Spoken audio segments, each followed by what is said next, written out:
3. Pastor Joe Collins, Shoreline Wesleyan Church, here.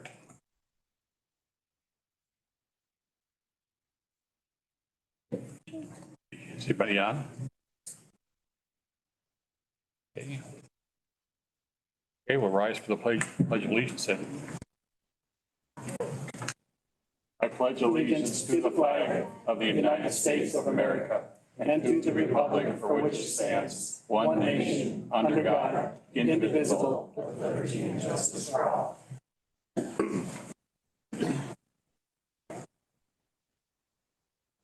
Roll call, please, Kim. Commissioner LaHaye. Here. Commissioner Osmore. Here. Commissioner Lalone. Here. Commissioner Fournier. Commissioner Francisco. Here. Commissioner Kaniszewski. Here. Commissioner Kozlowski. Here. Commissioner Peterson. Here. Okay, have a motion to adopt the agenda, or if any additions are correct on it. Correct, Catherine? We don't have any. I'd like to make one correction if we could, or modification. Okay. Action item number 3, I would like to split that into 2 action items. That's on the consent. Okay. That's on the consent. Do that anyway. Oh, okay. Sorry. Get ahead of myself. Can I have a motion to accept the agenda, please? I'll make a motion. Motion by Commissioner Lalone, support. Support by Commissioner Commissioner LaHaye. All those in favor say aye. Aye. Opposed? Carried. Public comment. If you have anybody in the public who wants to make a statement, you got 3 minutes. State your name and your address, please.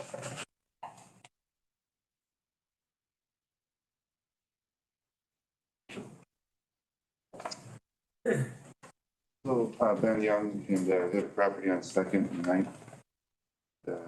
Looking for your support today for the expansion of DDA boundaries. I also have a letter from Phil Aegis. He couldn't make it to today's meeting, but in full support for the expansion as well. He's at Frank Ski and Lock Shop, Chisholm as well. And I've got Jagar David from across the street. He also supports our project here. Ed Klemchek couldn't make it today as well. He's under the weather. He was architect this week, and he very much wants to support this expansion as well. Okay, thank you. Thank you, Ben. Anybody else? Good afternoon. I'm Dustin Budd. I live on 5315 Long Rapids Road, Maple Ridge Township. Here just to speak in support of action item 3, also on the DDA 40. I am not affected by that. My connection there is that we offer lodging to visitors to Alpena. So the more people that are attracted to Alpena, the better our business does. And we're seeing a lot of that recently.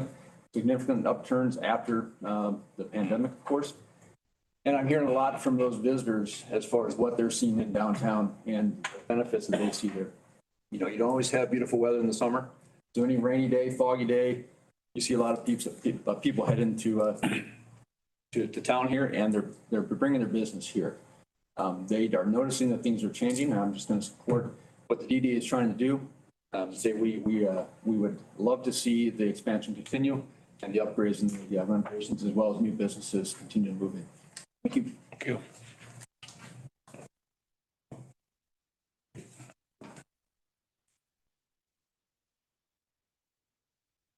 I'm Brian Peterson. I'm here in support of the DDA expansion. I have properties in the Wiki Sausage Shop, the old Polish Corner, and other commercial buildings in that 2nd Avenue corridor that I'm actively renovating. It would be nice to be able to access DDA funds and have some businesses feathering around me, attracting more businesses to that north side. The Newman's building's for sale. There's the Old Bubbles Liquor for sale.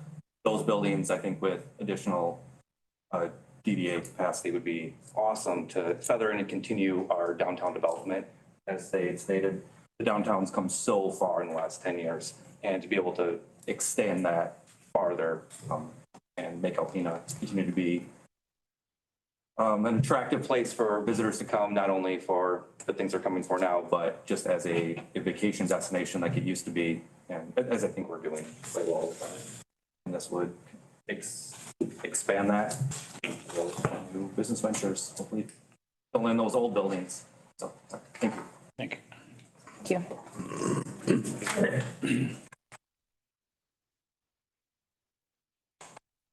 Hi. Hi, my name's Melissa Tolan-Halleck, and I am, I live in the downtown, but I also, my husband and I own Clem's Bait and Tackle. And the expansion would come out past that, we are on the Riverwalk. So of course, it would be lovely for us, but I just have seen so many good things happen in the downtown with this, with the work they're doing. And I think it would be a great asset. There's a lot of, funds that we could match and that our city and our county can match if we are a part of the DDA. That would become available to not just our business, but other businesses. And I think that's a really big pull. We have lots of ideas for our little spot on the river. But the DDA could help bring that to fruition. So I'm hoping that we can realize the benefit to the people who live, and hopefully will visit the downtown more often when it becomes more of a vibrant place. It's moving in that direction for sure. Thank you.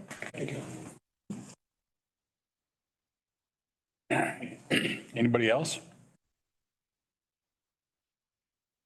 I'm Andrew Kowalski. I operate a business here across the street at 805 West Chisholm Street.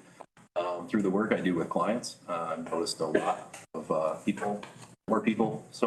so people retiring to the area as a result of tourism.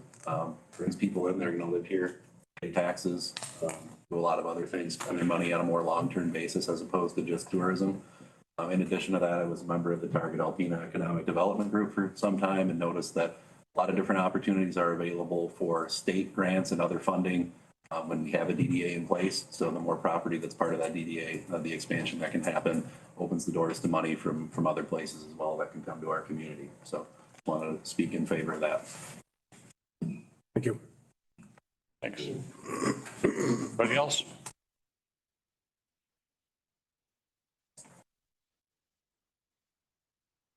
Hello, Brian Winter. I live at 865 Golf Course Road, but I own properties in the existing DDA area as well as properties in the potential expansion. I guess just a couple comments I wanted to make.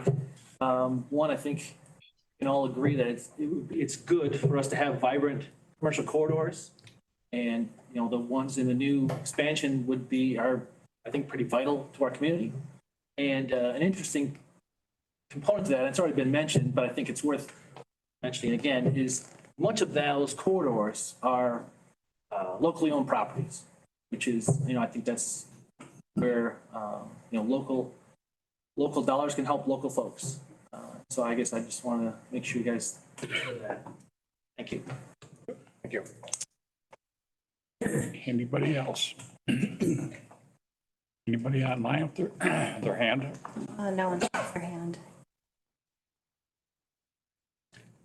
Nothing under? Okay. We're going to close public comment then and remove the consent calendar. Does anybody wish to be off the consent calendar? Listed. That's not on the consent calendar. What's that? You said on the consent calendar. Yeah. The consent calendar was, I'll say, what is it, FCSPC number 3? 3. For the Ford. Yeah, I'd like to just split it into two parts versus removing it. Which one are you talking about? Number 3. That's later on the agenda. The consent calendar is this sheet. No, action item number 3 Yeah. on the consent calendar. Yeah. That's what you want to do? Pull it off? Okay. Got me questioning myself here. Gonna do the facilities capital inspection committee. Okay. Anything else? Anybody else want to pull anything? Have a motion to approve the consent calendar. As noted with exceptions. Motion by Commissioner Fournier. Support. I'll support it. Support by Commissioner Francisco. Roll call, please. Commissioner LaHaye, Yes. Commissioner Osmer, Yes. Commissioner Lalone, Yes. Commissioner Fournier, Yes. Commissioner Francisco, Yes. Commissioner Konashevsky, Yes. Commissioner Kozlowski, Yes. Commissioner Peterson. Yes. Okay. John? Well, I know Travis had some questions, and actually I would think that it should have been broken up into two pieces, because we're talking about the repair of the truck at the fairgrounds. When I originally looked at it, I thought it was to purchase a new truck for the fairgrounds. But after, I think, talking to Travis, he had said that it was for pool vehicles. So I think we need to break it up into two, because for one, I would support the repair of the truck at the fairgrounds, but I'm not behind as I've mentioned before, the purchase of a vehicle for the pool vehicle. So that's why I think I would like it to. Do that. Go ahead, take the first part for the fairgrounds. The first part, for the repair of the truck, for the repair of the truck, it was 24 something. 2465.57. Now I know I read the minutes, and did we get two quotes for that, or because you had mentioned? Wes was going to get an additional quote, and we were going to go with the most fitting. Okay. So I would make a motion to repair the vehicle with the cost up to $2,400 for the fairgrounds truck. Okay, we have a motion by Commissioner Kozlowski, I'll support him. support by Commissioner Lalonde. Discussion. Roll call, please. Commissioner Osmer? Yes. Commissioner Lalonde? Yes? Commissioner Fournier? Yes. Commissioner Francisco? Yes. Commissioner Konashevsky? Yes. Commissioner Kozlowski? Yes. Commissioner LaHaye? Yes. Commissioner Peterson? Yes. The second part. Second part is the purchase of a pool vehicle, and I'm assuming it was to replace the one that's at the courthouse right now.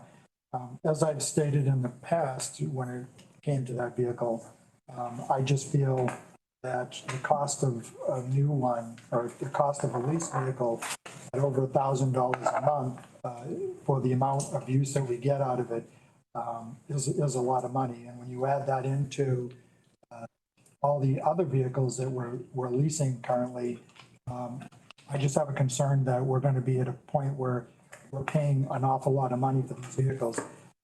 Yesterday, I had a conversation in regards to the sheriff's vehicles.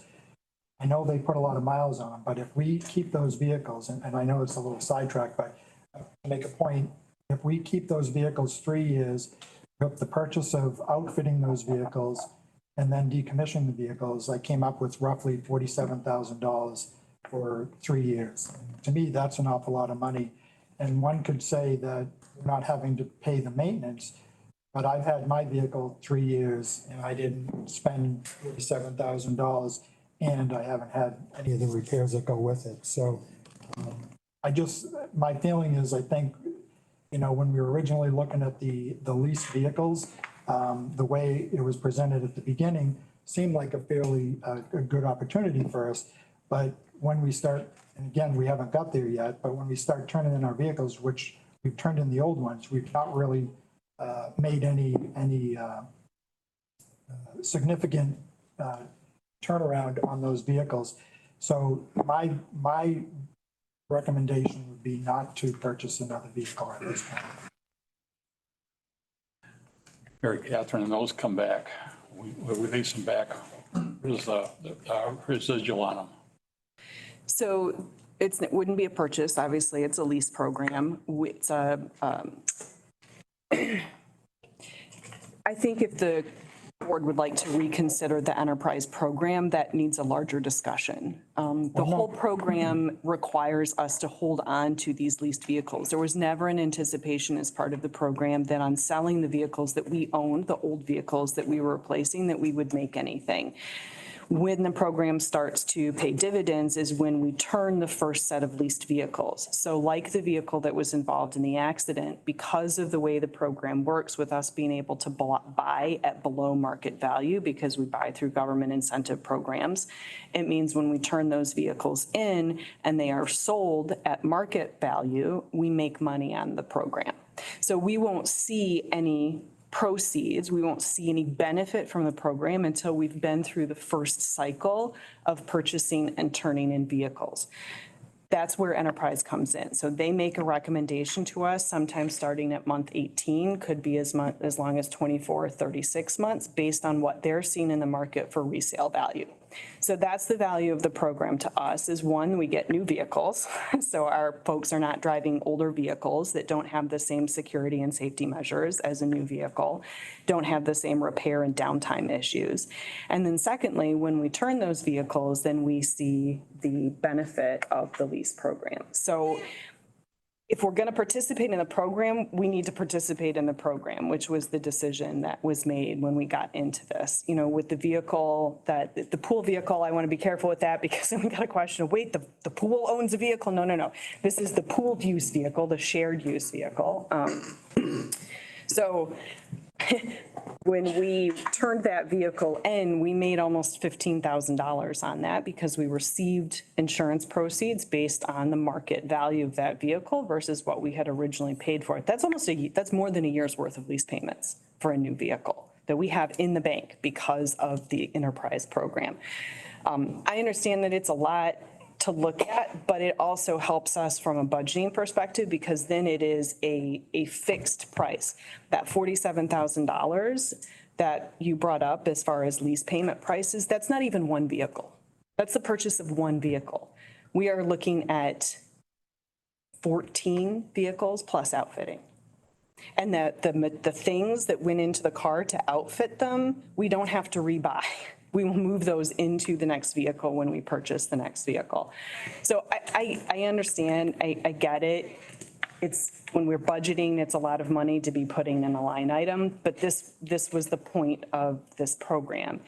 If the commissioners would like, if you guys would like to review the program, I can bring enterprise back in. You can ask them all the questions. We do have a lot of new commissioners here who weren't here when we started that program.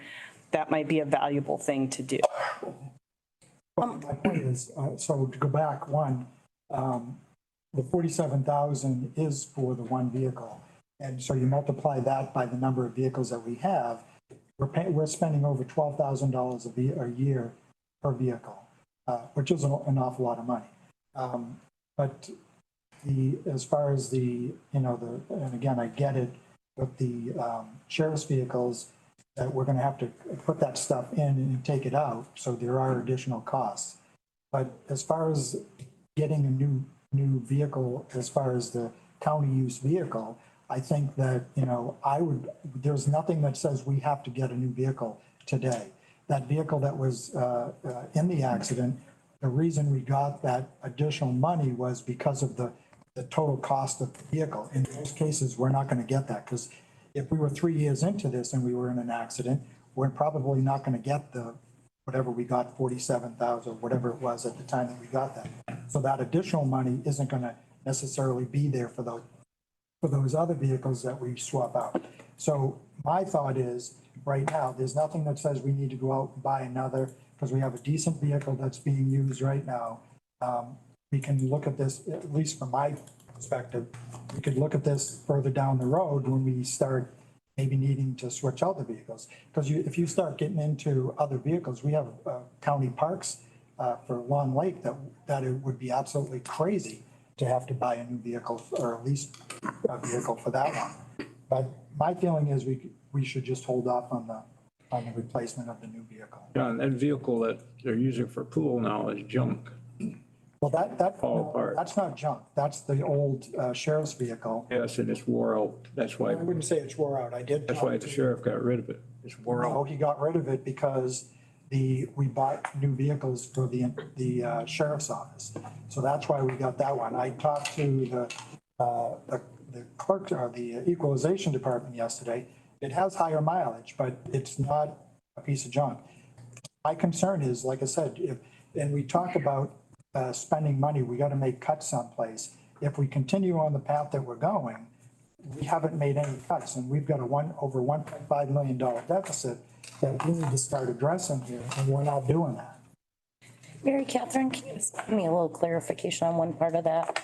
It's a shared use vehicle, shared with the pool and who else? No, not with the pool. So I think we've got to come up with a better word to use when we County talk use about it. vehicle. It's a Part of the county, fleet. right, it's a fleet vehicle. It's I wanted. county use. Sam. So the primary user is in fact our equalization department. They use it when they're doing their field study. So it actually gets a lot of use in the spring and summer because they're out, 3-4 times a week in that vehicle doing their field study work.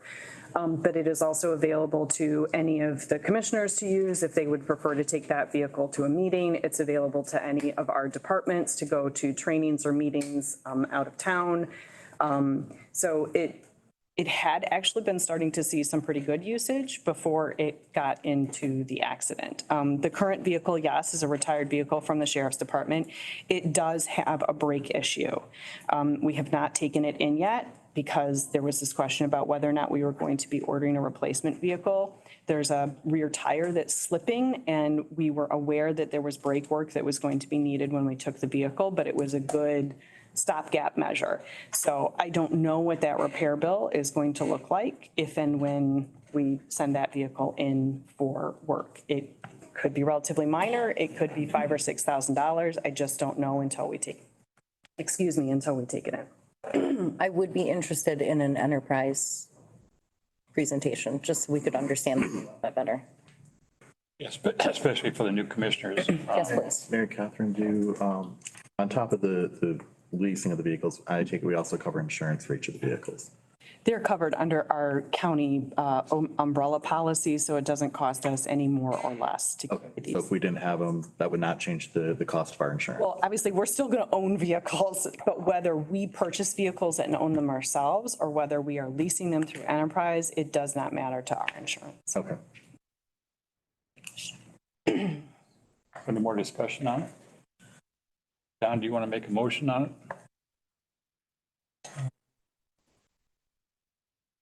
I guess I have a quick question. Did we have a pool vehicle before we got the new one? Yes. And what was that?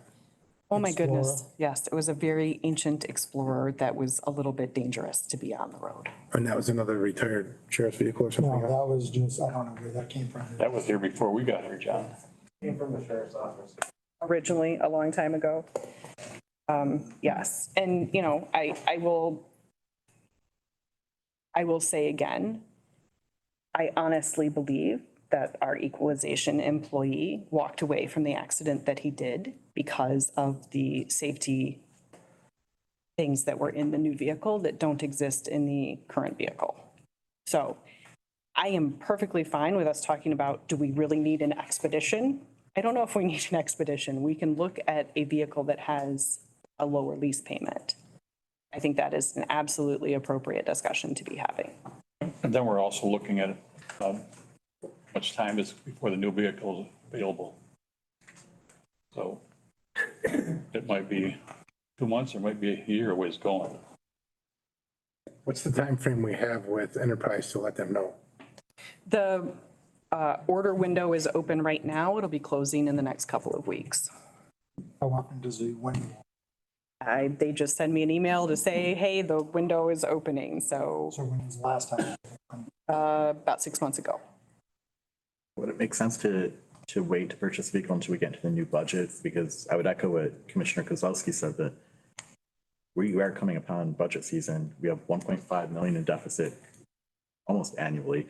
No is a really hard word to say, but this board has not used it very often this past year, and we're going to have to start getting used to using it. So maybe we just don't do this until next year when we actually can look at the big budget and see where our funds are. That makes sense. If you guys are not going to move forward with ordering a new vehicle, I would like to get this one in to get an estimate on repairs to the brakes, because it will certainly be unsafe to be driving. Eric, are all the new vehicles that you got, all the vehicles that they replaced gone already? No, 5 waiting to go. I'm waiting to the remaining.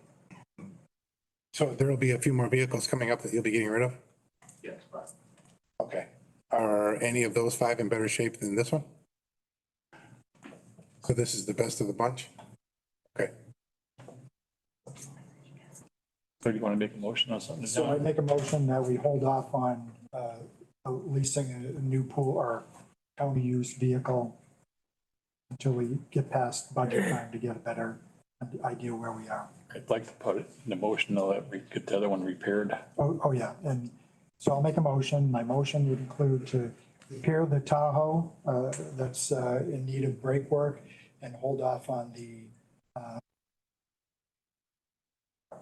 new lease vehicle for the county use. We have a motion. I'll second that. Motion by Commissioner Kozlowski, supported by Commissioner Osborne. More discussion? Roll call, please. Commissioner Lalone, Yes. Commissioner Fournier, Yes. Commissioner Francisco, Yes. Commissioner Kanashevsky, Yes. Commissioner Kozlowski, Yes. Commissioner LaHaye, Commissioner Osmer, Yes. Commissioner Peterson. Yes. Okay. Let's go to consent calendar. Fire Chief Edmonds.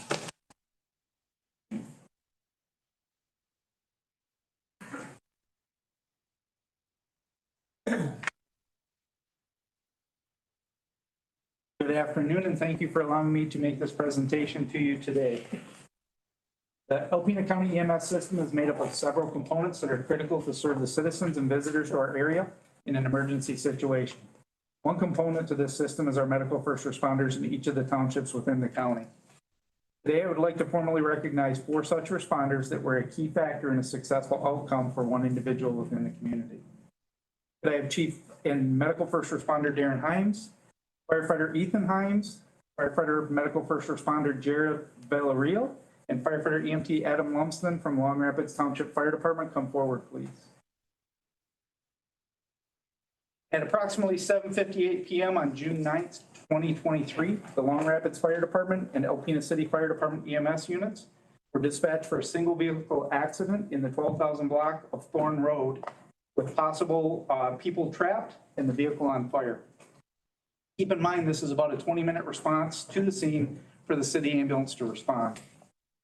Chief Himes and firefighter MFR Villarreal both arrived on scene within 3 minutes of being dispatched.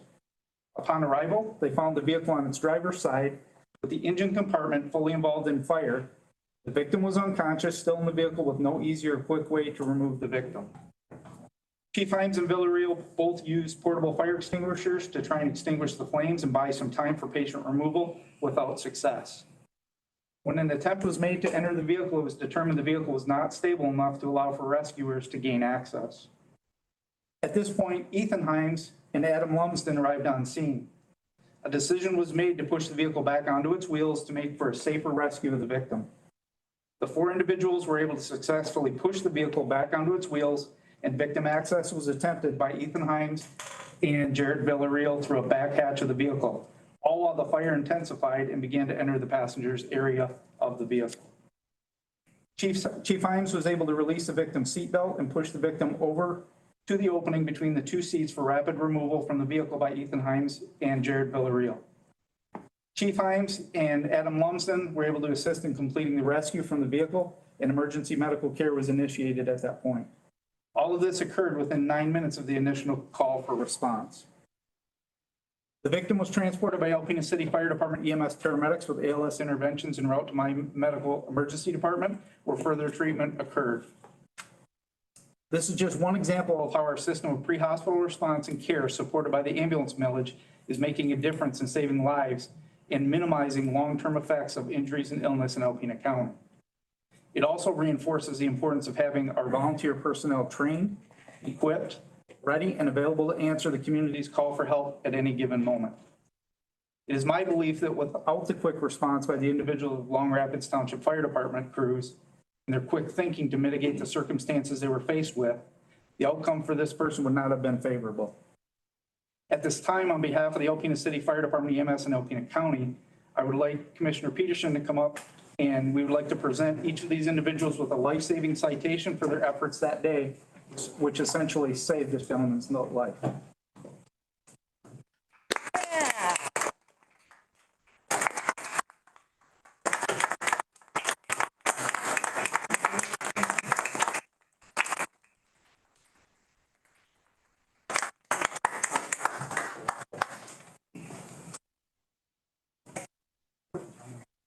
Yep. There we go.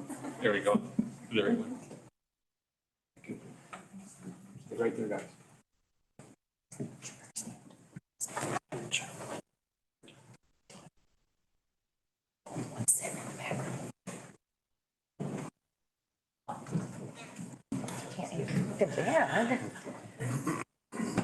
Really quick, just in closing on this, this is essential. Our ambulance millage really does support those townships out in the outlying areas. And it also reinforces the fact that staffing is a huge issue for all of the volunteer departments. So this is another, just a demonstration why we need volunteers in the community. And as everybody knows, every volunteer organization right now is starving for people because people just don't volunteer like they used to. And again, without people like Darren's crew, the outcome for this gentleman might not have been what it was that day. So again, thank you very much for your support as commissioners and also the ambulance millage that helps fund this to help keep our community safe. Thank you, Chief.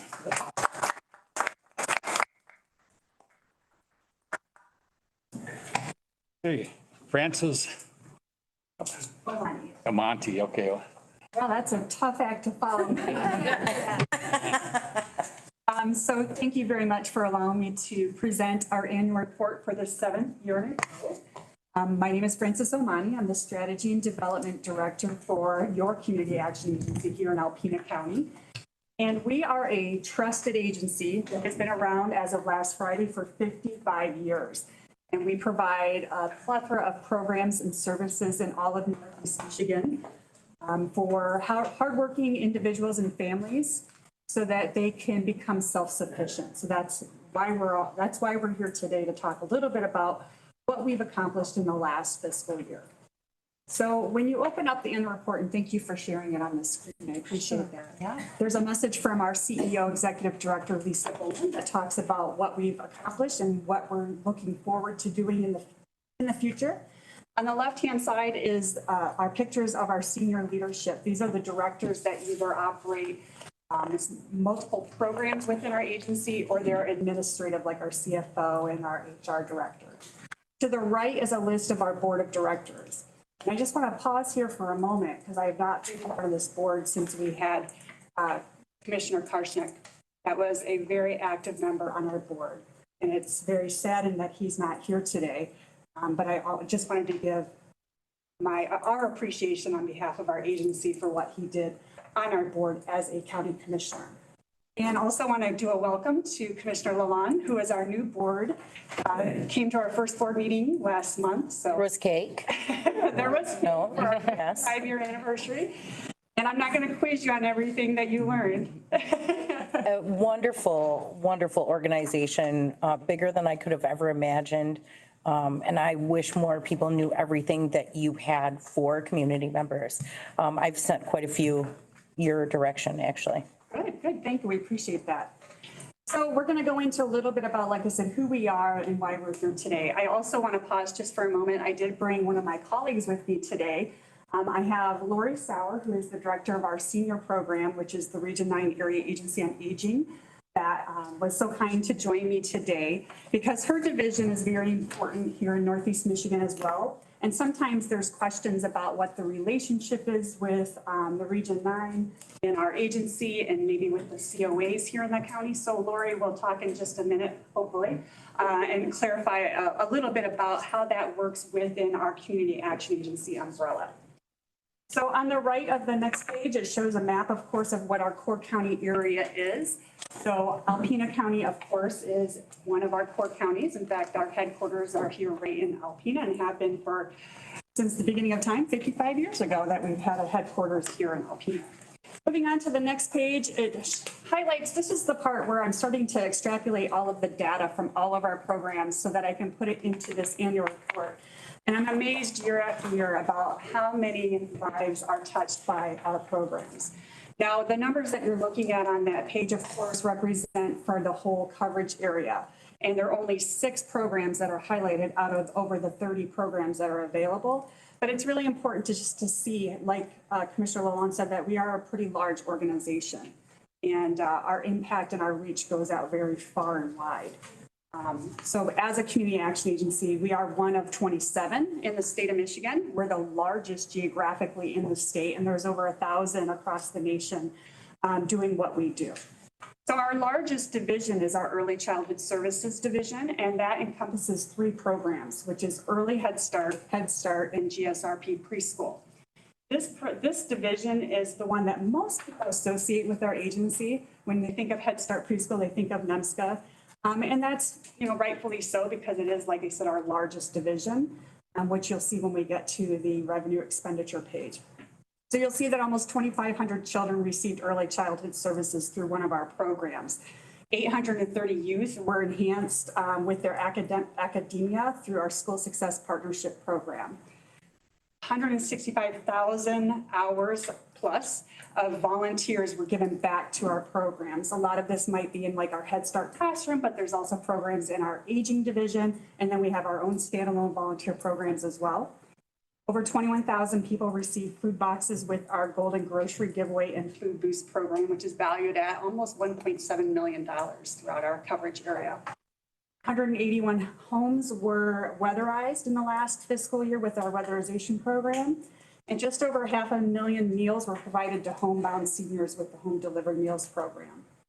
So a couple inserts that you have in your annual report that weren't part of the electronic copy is our data specific to this county here. So the first flyer shows the Alpena County, what used to be called CSFP, which is the really boring governmental term for our monthly food giveaway for low-income seniors. So we've rebranded and now we call it Golden Grocery Giveaway. And you'll see that we had almost 5,000 food boxes were distributed throughout this county in the last year, which is about 175,000 total pounds of food, which is almost $250,000 worth of food that stayed in this county for our low-income seniors. The next insert is some data from our School Success Partnership Program. This School Success Partnership Program has been around a long time. Dorothy Pintar, who lives here in Alpena, is the one that has overseen that program for many, many years, and it's part of her umbrella as the Community Programs Director. And so you can see that we've made a tremendous impact here in this county with our school success liaisons, our behavior techs, and truancy intervention liaisons as well. So the next page, it shows the highlights, and this is where I talk about our divisions internally and some of the programs. So we call ourselves, which kind of sounds a little harsh, I guess, if you're not in that nonprofit world, but we call ourselves the organization that provides programs from cradle to grave. And that's because we have programs from, so as soon as somebody finds out they're pregnant, such as Early Head Start, through school success, homeless and prevention, weatherization, food commodities, and then we go into the senior programs. So Lori, I don't know if you would like to talk a little bit about the programs and how that relates to our agency. Thanks. We are the area agency on aging for all of Northeast Michigan, so we cover 12 counties. Alpena County is one of several counties. As you all are probably well aware, the older population in northern Michigan is growing exponentially and very quickly. Alpena County is actually only one of 2 counties in our service area where the median age is under the age of 50. So it's growing rapidly. The median age for Alpena County is around mid-40s right now, and it's trending upward. So the need for senior services or for adults with disabilities is growing, and we're here to try and help meet that need as well with support of local government and state and federal government funds. We work in great collaboration with the Alpena Senior Center. We provide a portion of their funding for some of the services, such as their nutrition program or in-home services. But we also do a lot of collaborative events and educational events as well together. We did provide you all with a copy of our annual implementation plan that is submitted to the state for approval. We did get approval on that plan last Friday, so we will be moving forward with it. I didn't know if anyone may have questions specifically that they would like some clarification on related to that plan or any services that we do offer. So, yes. So on your the agency for aging, I guess I'd like a better term. So in the county, we have an Office of Public Conservancy. Takes care of the financial, doesn't take care of them. It helps monitor and assist in the financial aspect of many senior citizens that aren't able to do it for themselves. And one of the things we found out, we talked about yesterday, is we really don't have an Office of Public Guardianship. That's something that we may or may not take on depending on the appetite of my colleagues here. But I think it's something we at least need to consider because, you know, the aging population, as I enter it, is probably I mean, it's a population that's vulnerable. Absolutely. And so, you know, I don't know if that's something that agencies such as yourself have worked with local government in you know, assisting with, you know, monitoring or recruiting those that may qualify to be a public guardian. Just wanted to throw that out there. It's something we are pretty involved in, actually, at the individual level. So we have care management staff, nurses and social workers who actually go into the homes. And we have programs that we serve as sort of an oversight facilitator for services and supports that they might need. So when we do see situations in the home where a person is at risk, needs a guardian, or perhaps a conservatorship, we do make those appropriate referrals. Okay. So it is something we definitely can be involved in. So there is an appetite potentially for partnership, and I think so. if we explore I think so. We have not done guardianship oversight directly. I know there are some other AAAs across the state that have done it. It's not typically something we do, but okay. As far as collaborating on a project, that's certainly a possibility. Okay, thank you. Sure. Francis, do you know, is your weatherization program usually maxed out every year for its capability? And I don't, if you can't answer this, that's fine. I'm kind of putting you on the spot. I appreciate that question. It's a good question. Yeah, we have a waiting list. The waiting list is right now sitting at about 18 months, which sounds like a lot, but it's actually dropped significantly in the last 5 years. It used to be about a 3-year waiting list. So yes, so we are maxed out, but we're always encouraging people to apply and to start the process, because if somebody's in a home, they're going to probably be there in 18 months. So why not start that process now? So. And then it's first come, first serve in order of the waiting list once they're, I don't or is it? say the wrong thing, so I'm not sure how that. Oh, I wonder if it's like a degree of, yeah, okay. And we can always talk offline. I was just curious off the top of my head. And I think there might be a weatherization presentation upcoming at a board meeting too. Okay. Our director would be able to answer those questions. So. Okay. So just to wrap it up, the next couple pages goes over one of our new BOSS pilot programs that we started last year that we're hoping to continue and expand. We're waiting to hear back for some grant applications we submitted. And so what that program is that is a Bridges of Self-Sufficiency program that allowed existing staff that work in different departments to take on a family or an individual that needed that extra support so that we could provide that extra resources and support for them to become self-sufficient. The three pictures you see on the bottom there, all 3 of those individuals were acknowledged at the state level down at in Lansing at the Capitol this past May for the progress they made with this new program last year. So we're very proud of it and we're hoping to expand it soon. The next page is some stories, some program impact stories about, you know, the numbers are great to see, you know, as a big picture, but each one of those numbers is a story. And so we always want to make sure that we highlight and remember that as well. The last couple pages show a little bit about our financial overview. So how we're funded. That's typically a question that I get when I do these presentations. And you can see that we're over half federally funded. And then we have some state and various contracts that come in for our revenue. And then lastly, we have some local and in-kind. The expenses or how that is expended out every year. You can see that it's based on our divisions that I was talking about. So early childhood services, once again, because it's such a large division, that's almost half of our budget right there. I said before that we were the largest geographically in the state, and we're the second largest in the budget, second past Wayne Metro. And that 96 cents of every dollar that comes to us goes directly back out into the programs, which means that we have a 4%, it's called an indirect rate or an administrative rate. That's something we're very proud of as an organization and has pretty much remained consistent for as long as I can remember. To the right are just some stories that are highlighting some of our staff. We have about 670 staff as of, I think, yesterday.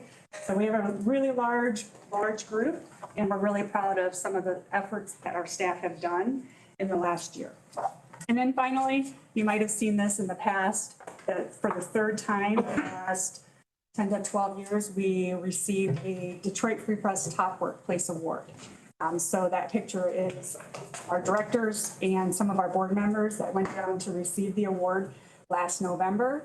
We're very proud of this. We were one of the only nonprofits, and we were definitely the most northern organization to receive this award. So with that, can I answer any questions or comments about the annual report or our program? Or Lori's still here too. She hasn't run away yet. So if you have any questions about the senior programs. Excuse me. Anybody else got it? Just one thing, Bob. So Rick Houchin, is he still a member of your staff? Yes, he is. So Rick is a member of our county Veterans Affairs Board. He's a very valuable, as they all are, a valuable member. And I know Rick was also hosting through your office a veterans coffee about once a month. I think he stopped for the summer, but anyway, we just want to give him a shout out for that. I mean, I've been to a couple of those events when I can, and seem to be pretty well received, and a lot of veterans that are there are sharing and just spending time together. So a shout out to your program and Rick for being willing to do that. I will let him know. Yeah. Rick is our RSVP project director and also our Shine Bright volunteer project director, obviously a veteran as well. We're very proud to have him on our staff for sure. Thank you. Yeah. Thank you. More questions? Thanks. Thank you. Thank you very much. Ann Gentry, big. Skipped over. We have bills to pay. Oh, we got bills to pay, okay. Sorry, I don't Ann. wanna pay those anyway. Sorry, Ann. Come on, Ann, you pay the bills for us, will you? Okay. Any question on the bills to pay? Just had,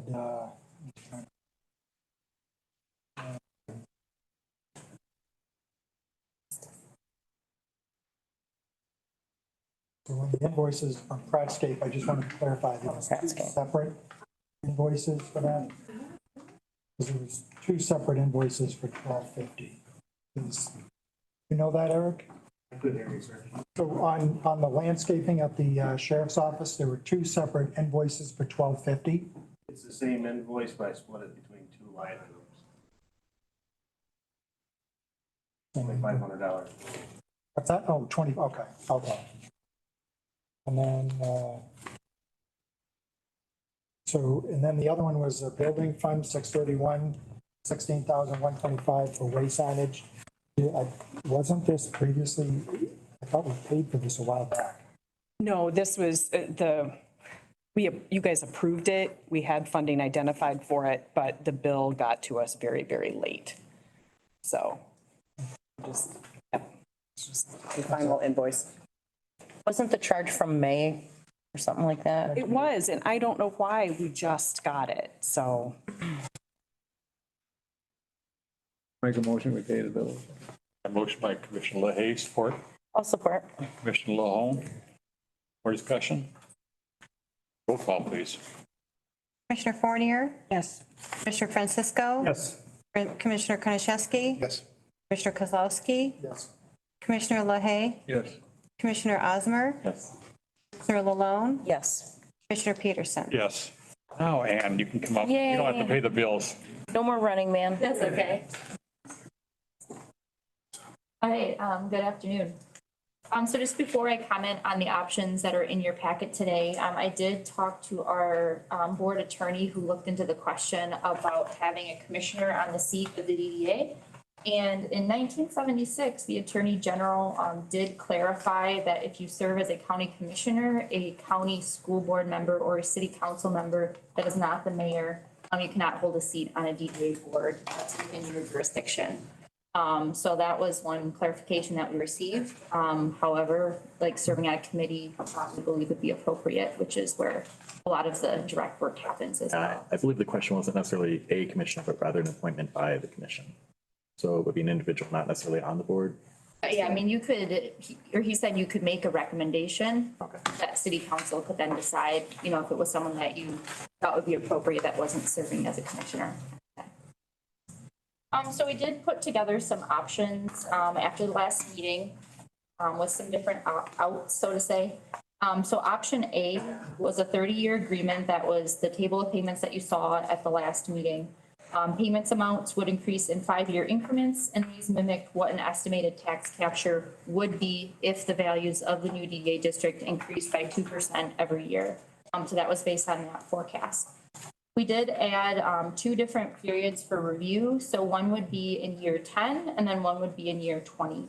And we use those different milestones if the value of the new district did not increase as forecasted. And that would be based on that chart that was included in your packet as well.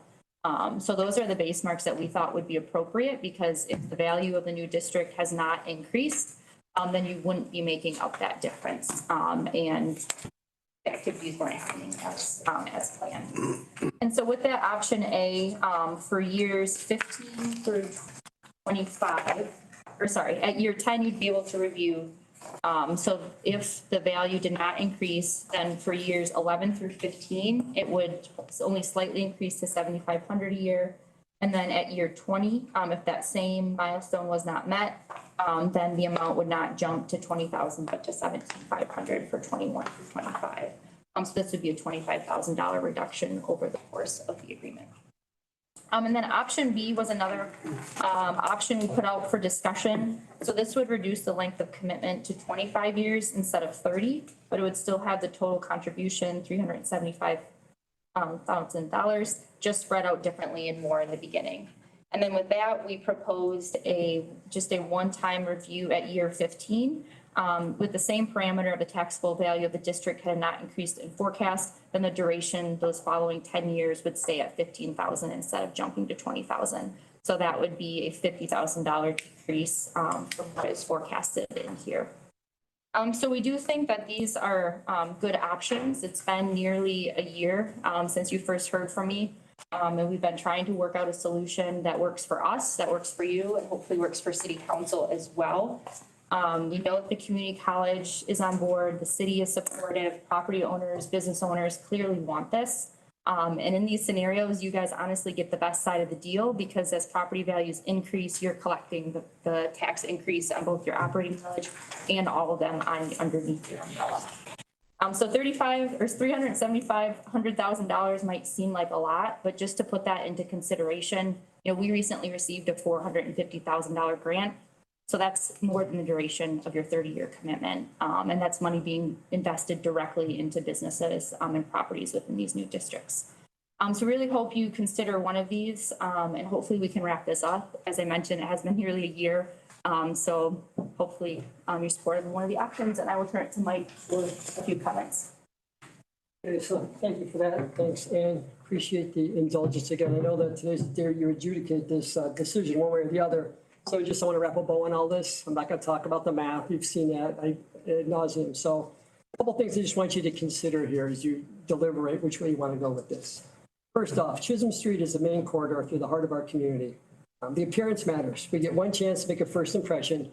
Beautifying it and occupying the buildings that are underused on that strip should be a priority. Second of all, the proposed district represents 0.6% of the county's overall assessed taxable valuation.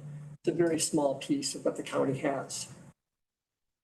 Third, past 4th Avenue, if you're heading north toward the river, there is no one focused, whether it's the city, the county, anybody else. There's no one who is focused on the development or improvement of that area. Under this plan, you have an accountable person, that's Ann. It's her task. She will be the one held accountable for the improvements to that corridor. Right now, no one is.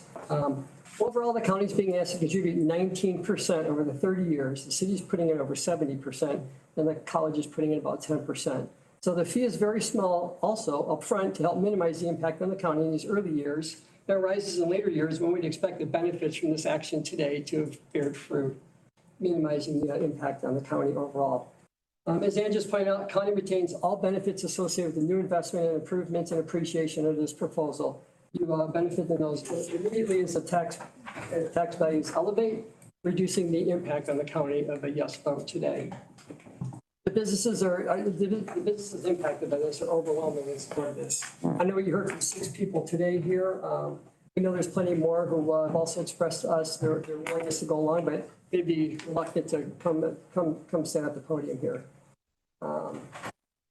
There's many properties along Chisholm and Second that would benefit from this boundary expansion, but absent this expansion, it's highly unlikely anything's going to happen to them. Costs of construction are high, so subsidies are really the key to these improvements or encouraging these improvements. So again, that's where these grants really do matter.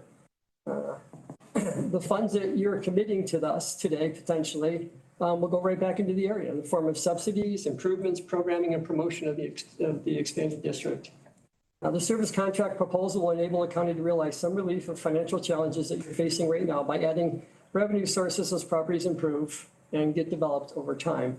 Growing the tax base, to me, should be part of the long-term fix that the county is wrestling with right now. We've added a clause to reduce the fee in 5-year increments in the event that property values don't escalate to the degree we think. And I guess lastly, I think you've really negotiated a unique and beneficial fee-for-service agreement for the county. We've been doing this for a little while now, and there's not another agreement, I think, it exists probably anywhere in the state like this, to be honest with you. So I just want to say collectively, the county should feel real good about this arrangement. We've handled this process in, I think, a fiscally very responsible manner. And so I guess if there's questions you have of me, and I'm wearing my economic developer hat here today. I'm not wearing my DDA president hat here today. I'm here as the person who you've been trusted to help advance this community. So any questions for me? Anybody have any questions? I have a question. What's this, oh, sorry, like, just real quick. What's the average growth, on average outside of the DDA district? It says 2% if we do expand. But what's the average without? So I was at one of these meetings here a while back when the county assessor, we used 1.5% initially. And the county assessor came back and said that we undershot the mark. He thinks it's more than 2 or more. So we use 2 to be conservative here. But I don't know if I could answer that for you, Jess. I think the assessor would be the better person to answer that. So we grow that 2% whether we expand the DDA or not, is what they're projecting. Well, I would argue that expansion of the DDA is going to help facilitate more growth than the 2% or help us get there anyway. I get that. It's interesting that then that 2% mark was used in the agreement. That's just naturally what happens on its own, not touched. Yeah, again, I don't know if it's, I guess I'd have to defer to the assessor to make that judgment. And then a couple more questions.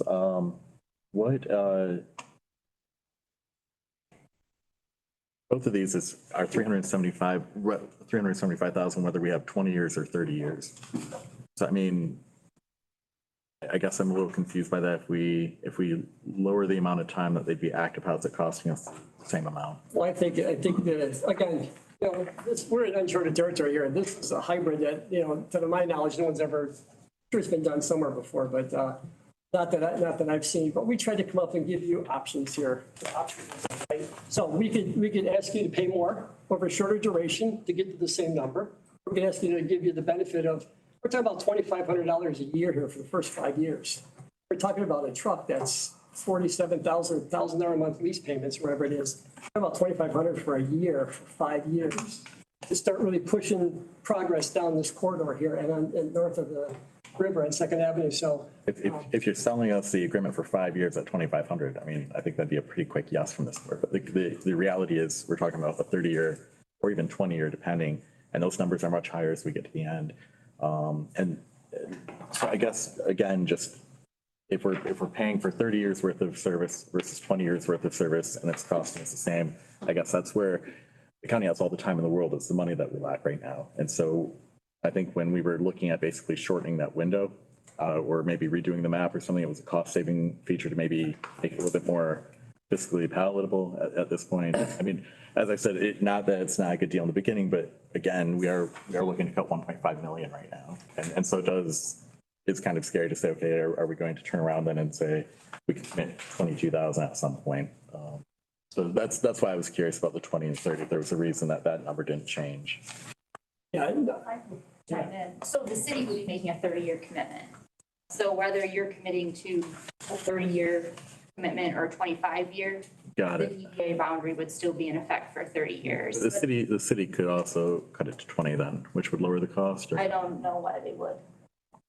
That's never. Yeah. And then how much of what the city is paying is actual general fund dollars versus money that they're taking from other villages to reallocate? So how tax increment financing works, so with this is only affecting the expanded district areas. So the assessor creates a table of all the parcels within the DDA. They have one column that has the base value, they have one value that's the current year assessed value. They take a total number of all those parcels, what they're evaluated at, they look at the difference, and then that's captured for the DDA. So it's not necessarily coming from the city, it's just being rediverted, and it's only from the operating millage and then the extra voted, which I believe is TARP. So whereas we're talking general fund dollars, the city's not. That's not, okay. So, okay. Right, yeah. Because I mean, the way I see it is, I mean, if we could do the same thing the city's doing, that would be easier for us. But in the long run, I can tell you, I've already gotten calls from individuals at the senior center saying, we're gonna need more money. And if we're cutting money, you know, at the county level, which is why I think the general fund thing is a good approach for us. But it's also why, you know, it's not that it's not being considered, I just don't understand the gravity. So it's not that it's necessarily easy vote, simply because we don't have the money right now. And that's why we kind of It's a catch-22. out of the tax capture, so that, you know, your money that's going to other, you know, all of the umbrellas and all of the villages under your umbrella aren't being touched by this. This is something completely separate for economic development purposes.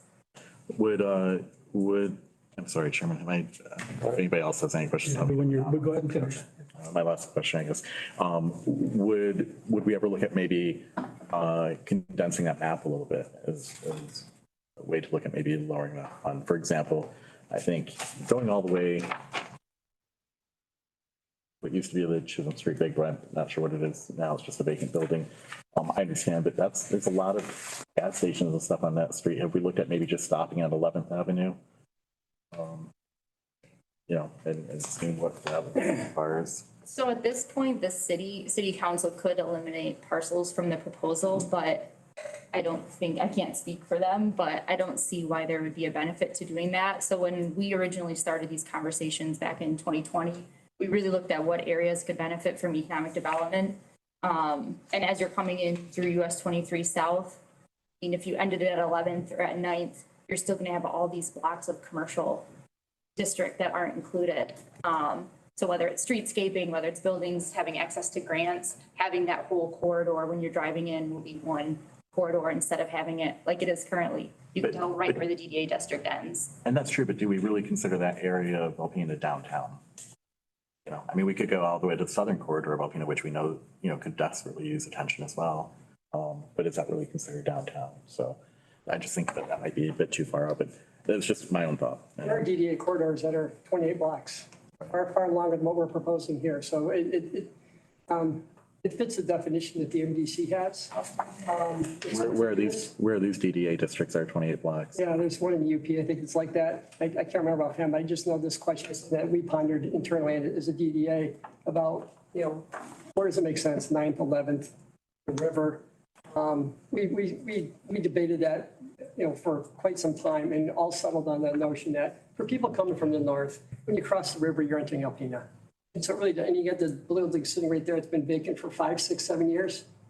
And so that's an opportunity right there that we think is important that, you know, being in the DDA so it could get redeveloped into a jewel in our community, because right now it's not, and it can be. And I think, you know, we did try to prioritize. We understand the financial situation the county's in. We're sensitive to that. Hence, minimal cost upfront. With the idea that we can demonstrate over time as you see momentum created and you grow your tax base, that will more than offset. My thesis is it's going to more than offset the cost of these increases in these way distant years from the benefits you've arrived at through the capture that you will gain because of the improvements. So I think, to me, from where I sit, obviously, I think this is I have my own biases, but I think this is a really a great opportunity for the county here. I really do. And I think it's going to be, I'd hope not cost neutral, but cost beneficial at the end of the day.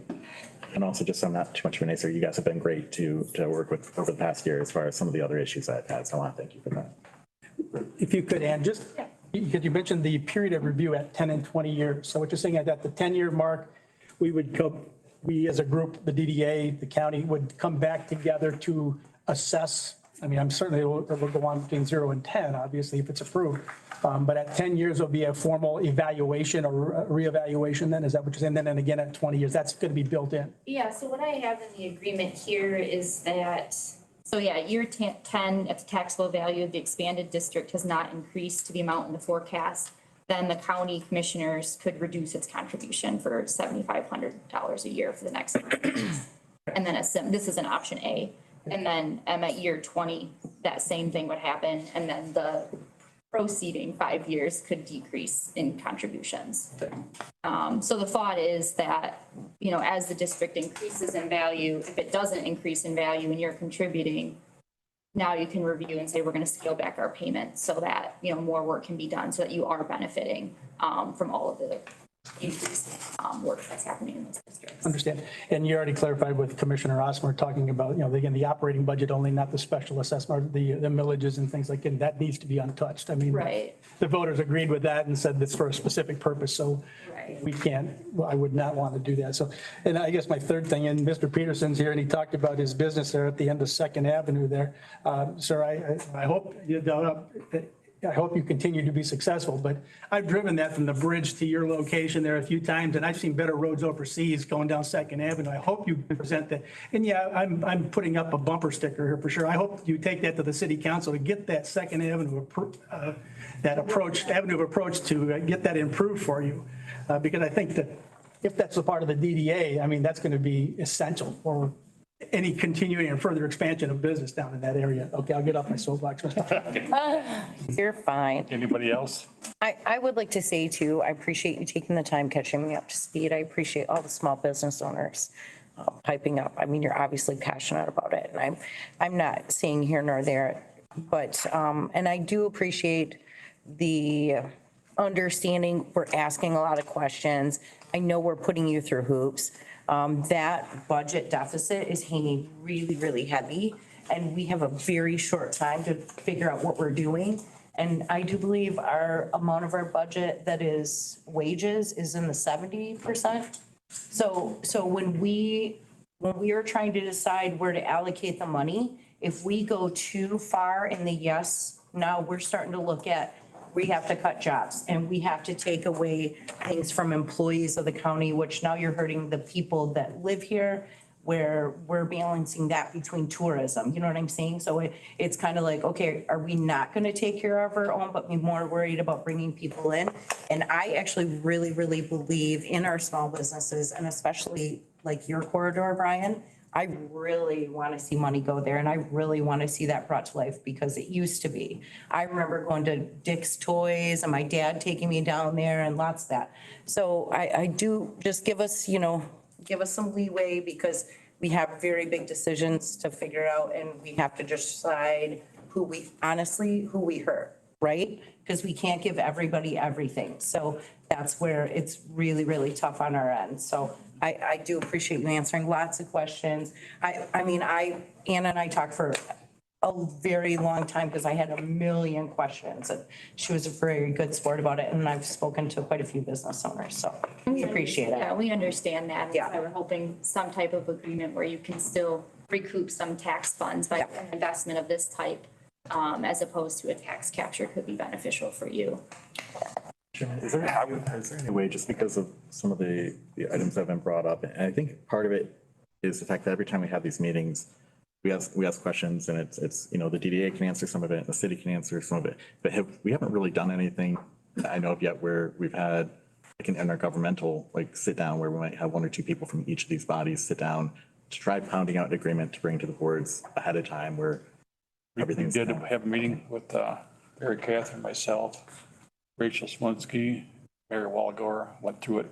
Okay. And you guys worked on these documents? And my feeling as a business owner, you spend money, you make money. You know, if you're, we've been throwing this down the road for the last 6 months. You got two agreements in front of you. I mean, you can go option A or option B. Well, there you go, option C, which is nothing. Well, make a motion to go with option A. I still have something I'd like to say. Well, we can discuss it once we decide to go with an option. So we can keep on going back and forth this, but Need a motion to either go option A or option B. Bill, did you make a? I made a motion to option A. Okay, I got a motion by Commissioner LaHaye for option A. Do I have support? I'll support it for discussion. Okay, got a support by Commissioner Francisco. Now discussion. Yeah. Kim Ludlow, can you please tell me, the ARPA funds, when does that end? The ARPA funds, they have to be committed by December 31st of 2024 and spent by December 31st of 2026. We have roughly $1.6 million at this point that is not committed. Can I hear that again? I'm sorry. Yeah, certainly. The ARPA funds, we have till December 31st of 2024 to have those funds committed where we plan to spend them. And then we have till December 31st of 2026 to actually spend them. We currently have approximately $1.6 million of ARPA funds that are not committed at this time. Thank you. I would just like to say, I'm sitting here because of my district. They voted me in, and they expect me to do what is right. I see each of you owners out there. I understand where you're coming from. It's a tough world nowadays. Everybody needs help with something. But we're sitting here with a 1.5 million deficit. We haven't cut any of it. I mean, we're still sitting. And we had NMMA come and get money, and I know they're gonna come back. They're gonna have to come back. They're gonna need the money. And we just can't keep giving and not taking care of our debt.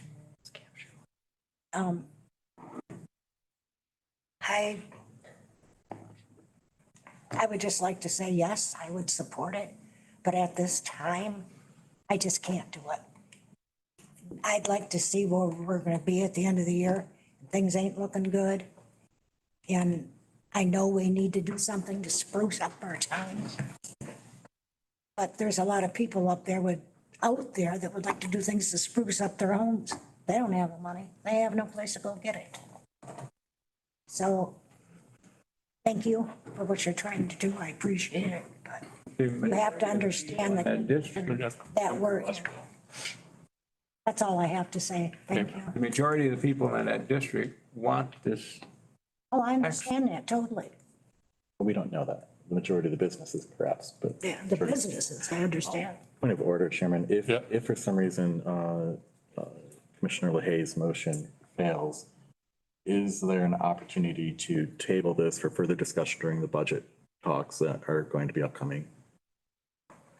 Yeah, we could probably. I just want to make sure that that's an option depending on. It's certainly an option for us. The question will be whether or not the city is still interested in moving forward with this after you guys have made a decision. Okay. Can I have one more question? Where's Ann? Oh, there she is. I know, that's okay. So when the option A, 30-year, the reevaluation would occur at 10 years, 20 years, right? Yep. As I understand it. And then option B, which is a 20-year commitment, that would occur maybe at 10 years and 15 years? So option 25 was just one at year 15. Okay. So for option B, because last time we were here, there were some concerns about having a 30-year commitment. We scaled it back a little bit. So with option B, you would be contributing to 25 years, but the district would still be 30 years for the city. But that $375,000 would be spread out differently. So there'd be more upfront to work with. And then at year 15 is when it would jump from 15,000 a year to 20,000 a year. So at that point, if the district had not increased in value, you could reevaluate and say, okay, it hasn't increased in value as expected. We're not making back our tax revenue. Then for the duration of those next 10 years, it would stay at 15,000 instead of jumping to 20,000. So there'd be one evaluation point until it ramped up to 20,000. Okay, I really like that you have that clause in there. I really like that you have that waiver in there, that if it doesn't achieve the 2% taxable, increased tax capture, that possibly the payment could, the meeting can happen and then payment could be reduced. I thought that's, that was a discussion that happened at the last meeting and you took that to heart and then worked that in. That was super important to me. I was very happy to see that. The last time that there was a DDA expansion, I do this to people and it's not intentional, so I apologize. I tend to put people on the spot because my brain is 20 tabs open all the time. But the last time there was a DDA expansion, do you know about what the increase was from that last time there was a DDA expansion? So the last district, we increased in 2004 and we just incorporated NOAA's facility. So from about 2nd Avenue down to where NOAA is. But there's an agreement with the city and the county that we only capture 25%. So it is a tax capture, but it's just 25% because the thought was that some big redevelopment would happen with the paper mill and that, you guys would be able to reap the benefit. So that's what happened with that parcel. But it had to have increased quite a bit because of NOAA alone. Right. Okay, cool. And I do appreciate also having the opt-outs. I think one thing that's a little concerning to me, though, is in that agreement, it says if benchmarks aren't being hit, literally we go from paying $375,000 to $362,500.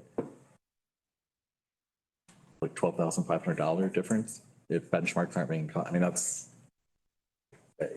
So what are we paying for then if benchmarks aren't being met?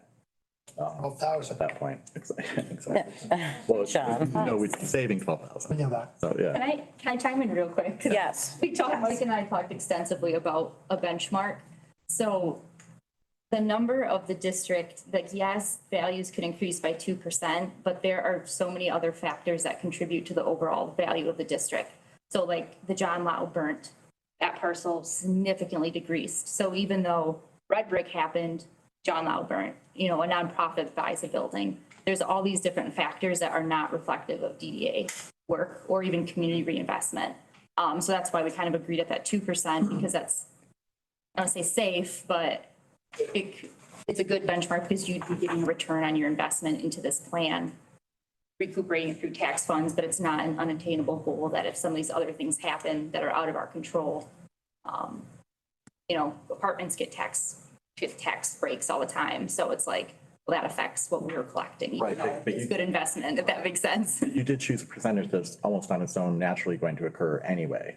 So it's almost a sure thing that those benchmarks should be met with zero effort. So if we're putting effort in, then 2% absolutely should be met, I would assume.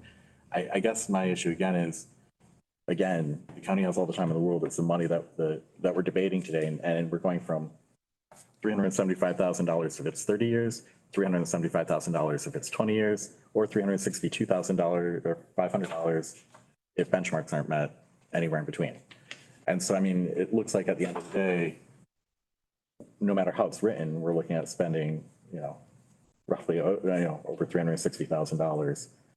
No matter what. And I'm also the type that understands the need for this investment. I'm just trying to make sure that, we have to go back and talk to the taxpayers at the end of, this year. And a lot of us are sitting here because we said we'd help get the budget under control. So that's why I kind of wanted to make sure that if for some reason this does fail, we can still talk about it because I really want to see it pass. But I just want to make sure also that we're accountable to the taxpayers. That was, Jesse, correction, is 25 years on the second option. I apologize, 25 years. I apologize. I have a full question. So the ARPA funds that we don't have allocated yet, we can use some of that money to pay, you said up to 2026. Yeah, I know this has got to be fuzzy. Well, the last I've seen and heard, the ARPA funds can be used for general government operations. So that's where you get into some definition issues. So if you're going to bring the money into the general fund to help cover government operations and then because that's not a government operation. The money is to be used for government so again. It's not operations, right? It's Yeah. economic on the county. Is in fact a task of the Board of Commissioners. So economic So- development is in fact a governmental purpose. And you as the board have already designated all of your ARPA funds as lost revenue. So by definition, as lost revenue, you can spend them on anything that you could normally spend general fund dollars on. And this is an absolutely appropriate expense that you can spend general fund dollars on if you make that decision to do so. Okay, and don't get too excited about this next question. Let me check. That's my question. Is that reasonable to cut a check for the 25 years, the 30 years? Out of that funds? Did you say reasonable or feasible? Well, both. Okay. Right. I just wanted to make sure I was hearing you right. Is it possible legally to pay all of it up front, or it has to be spaced out year by year? I would be. Out of that money? I would be very cautious with that because you are committing funds beyond the term of the ARPA. So we have to have spent. By 2026? Right, but your contract extends out beyond that. So honestly, I would want to go back and ask a question of legal counsel. That's not anything we'd panic if we ever had to pay it back, I guess. That's where. You're paying it back. But, no, John, you got this. Right. And obviously the expectation, if you were to move forward with this, is that the taxable growth in the entire county has grown by far more than the percentage that you would be allocating to the DDA. That is the investment. I would never. So we got a couple. Well, I know, it's good to ask things like that though, and just know, can we, up till 2026, would we have those payments allocated? That gives us honestly 2 years into the new budget, right? Yeah. Well, 5,000, could be 5,000. Was option B 7,500? Yeah. So I was thinking of the 30, but option A is the one that's right? Yeah, that's 30. Trying to think if I have any other questions. I don't think so. So just for clarification, it's $375,000. Option A is 30 years. So it's about $1,041 a month to the county. Over 30 years. Over 30 years. $1,041 a month over 30 years. Okay, just wanted to try to put it in perspective. Yeah, if you viewed it that way. Yeah, okay. And we tried to scale both of these up, understanding that money loses value over time. The whole value of the county will be increasing in 20 years too. So $20,000 for next year seems like a lot, even though that's not in here. But $20,000 in year 15 is going to be a much smaller percentage of your whole budget. And one reflection of that is we're paying that monthly for community use vehicles, right? And then that benefits maybe a handful of people. I know I don't use them, but I know people use them, but this benefits a large amount. Let's keep the discussion on that. Yeah, sorry. Mr. Mailer, on the new building going up, still here? I'm here. Oh. What is the tax capture on that? There was some estimates, $35,000 to $40,000 for the county if that gets built. That's the St. Bernard's, Eats property. Yeah, I'd seen a couple different estimates. I don't have I think the number was like $200,000 was the estimated taxable, or the tax it was going to generate overall, city, county, all in, but until it's built, it's not built. So I don't really, until assessor shows up there and actually, measures and does their thing. So, but I would think we're thinking like a couple $100,000. That's just one piece of that property going down Chisholm Street. So the possibilities. As I mentioned last time, I applied for a grant to put 66 apartments on the river, a $25 million project, right in the heart of our downtown with 66 apartments, which we so badly need in our community. That only happens because it's in the DDA, because I maybe get a grant for it. Absent that project just has no chance. And that's just the reality, unfortunately, because costs of construction are so high today. We need subsidies. These grants are the subsidies, and absent them, it's a lot harder to Yep. make the financial math work.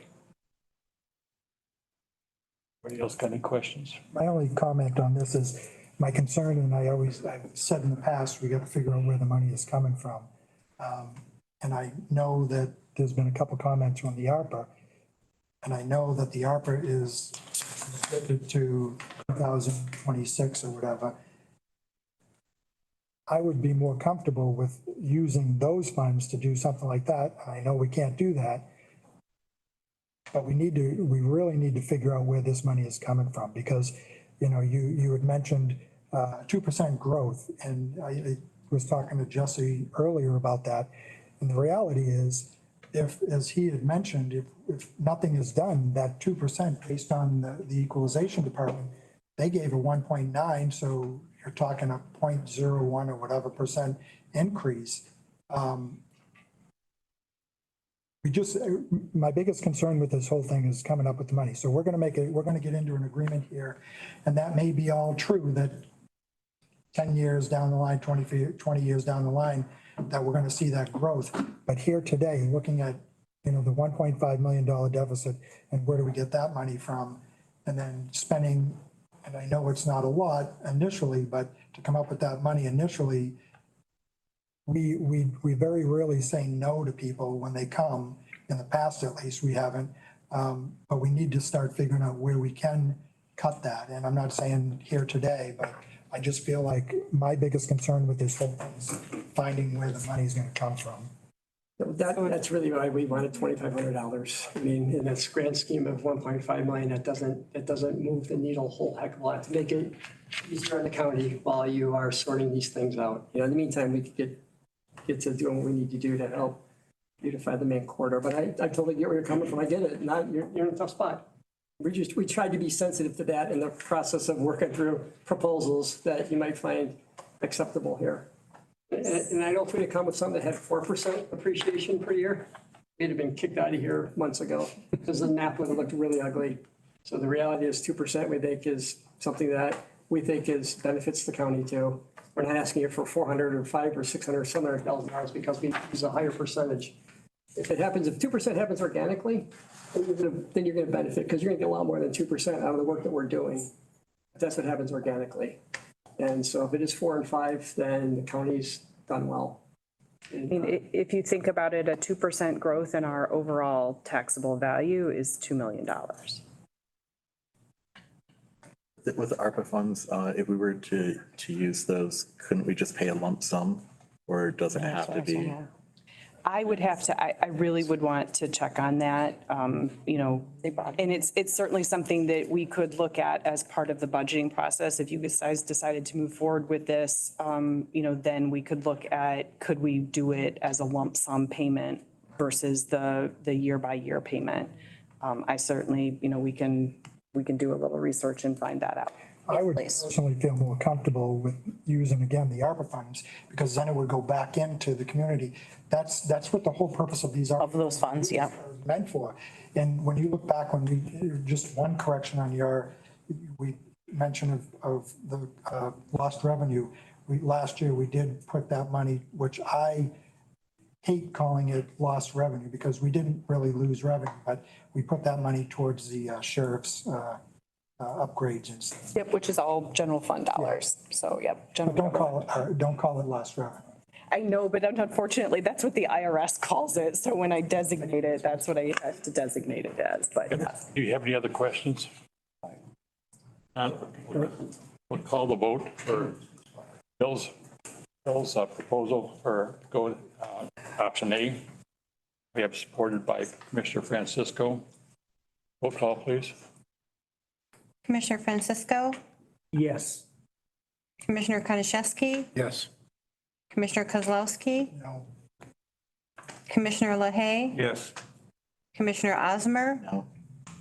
Commissioner Lalone, No. Commissioner Fournier, No. and Commissioner Peterson. Yes. Okay, what do we have? I would like to explain my vote, just so you know. Without knowing, I fully believe in this, just so you know. But until we get back that information, because I think there's some other ways we can do it. Just so you know. So can we bring this back? It's 50-50. You have 4 yeses and Motion didn't pass. Pass. So motion failed. Then Chairman, I would like to make Yes. a motion that we check into the lump sum payment to see if that's a possibility And bring it back for a vote. and bring it back. We have a motion by Commissioner Osmer, That, supported by Commissioner Kozlowski. Discussion? Roll call, please. Commissioner Konashevsky, Yes. Commissioner Kozlowski, yes. Commissioner LaHaye, No. Commissioner Osmer, Yes. Commissioner Lalone, Yes. Commissioner Fournier, Yes. Commissioner Francisco, Yes. and Commissioner Peterson. Yes. Motion passed. Okay. Can we get that on for next month? It depends how quickly I can get the information. Hopefully I can get it. Bring it back for Ways and Means. We can have it for Ways and Means. Yes, please. Thank you. Okay. Reports of special and ad hoc committees, Facilities Capital Strategic Planning Committee. Travis?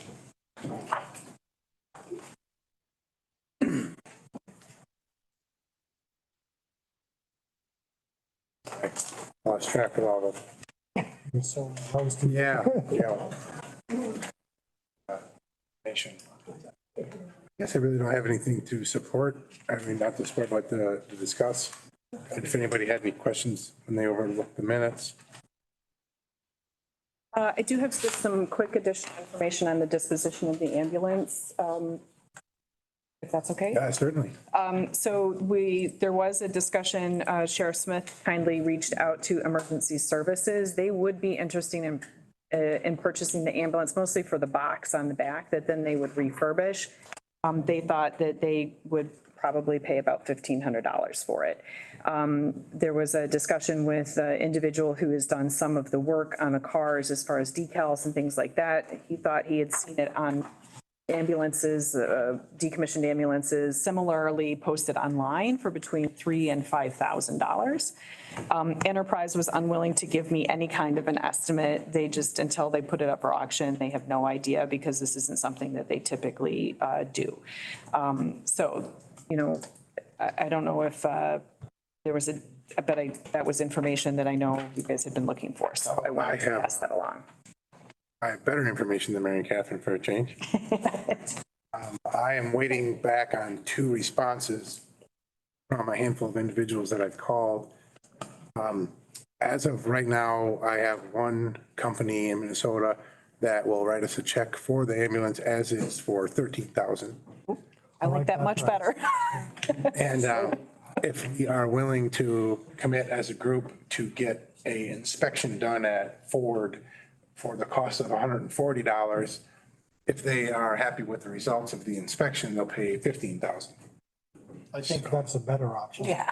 Good job, Travis. That's what I was looking for, a motion to spend the $140 to get that inspection done. There's the first 5, never mind. Yeah, there you go. To make that motion? Yes, I would like to make the motion that we get the vehicle inspection done at Dean Arbor so we can see the best value of this vehicle. $140. Yep. I'll support that. Got a motion by Mr. Konashevsky, support by So I'll take care of getting the ambulance. those in favor? Aye. Aye. Opposed? That's where we paid for the ambulance. You're all set? Yep, I just, for clarification, I am waiting on 2 calls back. I feel like this is probably going to be the best option for us, but in the event that something comes about where we can get more for it, I will bring it back to this group and, you know, through Mary Catherine, get an email out or something. So. John, course of public safety? We had our court and public safety meeting yesterday. Big stuff on that was the MIDC grant. It's a significant increase. The increase was due to a lot of additional employees as part of the program through MIDC. But our county match share does not change, so the state share went up to, I can't remember, it was 1.3. How much? The state share is 1.156. The whole thing is 1.3 something. Yeah, so that was, so for us, it's a win because we didn't have to have it increased. And then basically the other stuff that was part of that meeting was approving the different agreements between Public Defender's Office and then, what's the second one? The MAC administrator. Oh, yeah, MAC Administrator. MAC Administrator went up $200 a month for his services. And that was also as a result of MIDC increasing the hourly rate for the lawyers from $100 an hour to $120 an hour. And he usually does 10 hours a month or whatever it is. So that would equate to that $1,200 a month. And that's, I think, pretty much everything. Any questions, John? Personnel, Jesse. Yep. We finalized, for the most part, the county administrator evaluation. We decided all that, that'll come to the members after the next personnel meeting to be completed and returned. We also decided to go ahead and do a department head evaluation form for the administrator. That'll be for internal purposes only, just for the administrator's use and for our own use. That's about it. It was a very short meeting. I think we were done in record times. Economic development, we talked about the housing needs assessment that come through. Mary Catherine, you want to make highlights on that? So essentially, the housing needs assessment, which you guys contributed to, thank you very much, said what we thought it was going to say, which is that we have a desperate need for housing in Alpena County region, and it is a need that extends up and down the scale. So it's essentially housing at every level is needed, both rental, single family, and multifamily. It's very important to have that housing study completed because that's what funders and developers will need as they look to be putting together packages for potential new housing. Then that study, that demand study, then, is the underlying support that they need to put together their financing package. It's also part of the regional housing assessment that is being done as part of the statewide housing plan. The statewide housing plan is a requirement that the state actually did a whole state housing plan, and now there are regions. Target Alpena was selected as the lead for our region.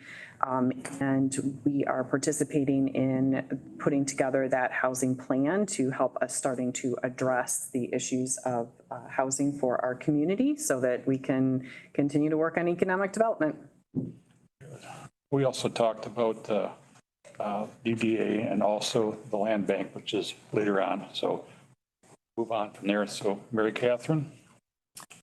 Yes, so this is the soil erosion and sedimentation ordinance, which is coming back to you. As you recall, you passed a draft soil erosion and sedimentation control ordinance, but it had to go to Eagle for review.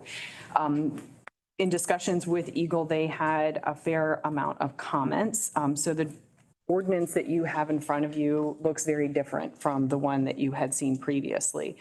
Essentially, the comment from Eagle was to remove, essentially what the ordinance did was it took all of the language from Part 91 and put it into our local ordinance. And the recommendation was to take out all of that specific language and instead reference the statute, because otherwise if the statute changes, then you guys have to go back and amend your ordinance to make the language come into compliance. This way, as the state changes its ordinance, our ordinance reflects that. So this draft ordinance does now have the sign off from Eagle. It has the approval. So if you are comfortable with it, then upon passing, it's published and then becomes effective. The only real change, the only real difference as far as a local rule, and this is something I discussed with our soil erosion and sedimentation contract person, was the requirement about sending in plans. And this was not something that is part of the the Article 91 provisions, but it is something we are allowed to enact, and he felt pretty strongly this is something that they've done in the past and he would like to see continue. Okay, so action item number 4 is recommendation to approve the soil erosion and sedimentation control ordinance 2023-01 as presented. I entertain a motion. I make that motion. Motion by Commissioner Konarski, support. I'll support. Support by Commissioner Waldo. Discussion. Not roll call, please. Ben? Commissioner Kozlowski, Yes. Commissioner LaHaye, Yes. Commissioner Osmer, Yes. Commissioner Lalone, Yes. Commissioner Fournier, Yes. Commissioner Francisco, Yes. Commissioner Konchesky, Yes. and Commissioner Peterson. Yes. Kath on the board poll. Just if anyone had any questions, that the application has now been submitted. We have been informed by the FAA that those funds are available, but until I actually have the grant agreement in my hand, of course. So that will cover the overages on the FAA project. Question on that. So normally when we've done a board poll, we've actually done a poll in the full board. We should probably pass it again. I think we did it before we passed it. Yeah, we passed it. Normally, it was Yeah. never, I don't ever remember just information. Yeah, we'll pass it. So, right, I mean, technically, it's entirely up to you. Technically, you have already passed this. It went as a poll action and you all voted. That being said, you absolutely may vote on it again. Yeah, I think we should, because it's been past practices with, as long as John and I have been here and Brenda's been here, that we voted. So entertain a motion to pass the board poll. Support. I'll make the motion. Motion by Commissioner Francisco, support by Commissioner Konarski. All those in favor say aye. Aye. Opposed? There we go. It's on record now. Okay, budget adjustments. Yeah, got your sheet there. Couple, action item number 1, committee recommends approval to decrease the 402 equipment replacement fund by $24,250 and increase the 23 budget line item 101-265-948 maintenance vehicle lease by $23,000 as presented. This was the lease vehicle we talked about. This is the leased vehicles for the maintenance department. Okay. So we'll need a motion on that. You can either adopt both budget adjustments or you can do them one at a time. Let's do one at a time. So I need a motion on action item number 1. What item was that? Action item number 1, action item number 1, the budget adjustments. 402 equipment fund, placement fund. Yeah, it's taking money out of the Yep. 402 equipment fund and putting it into the general fund, into the line item, pay the lease payments for the leased vehicles that came in for maintenance that originally wasn't in our general fund budget. They were ordered, but they were not anticipated to all be actually received, so therefore they were not budgeted to be paid. So where's that money coming from? This is recommending that that money come out of your equipment fund, which is a total separate fund from your general fund. I did verify that there, well, as of the other day when I ran this, $339,000 in that fund, and you are currently budgeted to spend about 130,000 of that 395. So technically, there is enough funds balance in that fund to transfer this money to the general fund to cover these payments that were not budgeted for. And that's your equipment and equipment replacement fund. So that's what that fund was designed for. And that's the budget for the full year out of that account. We don't have, I guess my question is muddy. So how much do we have budgeted out of that line item, Kim? For spending? For spending in the general fund for that actual line item. That line item. Second, let me. For that line item or for the fund? For that line item. Yeah, she's asking for maintenance. Within general fund, so. I guess my question is, I mean, is there things that we have allotted for, October, November, December to come out of that line item? No, that's it. That is the lease payment. That's the entirety that is needed for the lease payment for the remainder of the year, and that's all that comes out of that line item. Exactly, we would be short. Because right now, we have $9,216 budgeted, but we have spent $4,561. So there's still the $4,001 or $654 left, but that's going to cover the one vehicle that we did budget to come in. But we've received 3 more vehicles that they didn't budget. So that's where this 24,000 being picked up from the equipment fund and putting into the general fund, that line item is for this 3 additional vehicles that we didn't budget for. Thank you. So I need a motion for action item 1. I'll make the motion. Motion by Commissioner LaHaye, support. I will support it. Support by Commissioner Francisco. Discussion. Roll call, please. Commissioner LaHaye, Yes. Commissioner Osmer, Yes. Commissioner Lalone, Yes. Commissioner Fournier, Yes. Commissioner Francisco, Yes. Commissioner Konchesky, Yes. Commissioner Kozlowski, Yes. Commissioner Peterson. Yes. Okay, action item number 2, the committee recommends approval to decrease the 402 equipment replacement fund by $2,500 and decrease the line item 101-268-934-000 by $2,500 to cover the maintenance costs for the fairgrounds vehicle as presented. So moved. Got a motion by Commissioner Francisco, Support. support by Commissioner Fournier. Discussion. Just for clarification, that line item has already been, it's been a line item forever. Where people get confused is when they look at the budget and they don't see a line item, specific line item. We don't necessarily remember to go look at the chart of accounts, because if there is nothing budgeted that doesn't mean there's not a number already available. It's just there's nothing budgeted, so you're not going to see it in the budget.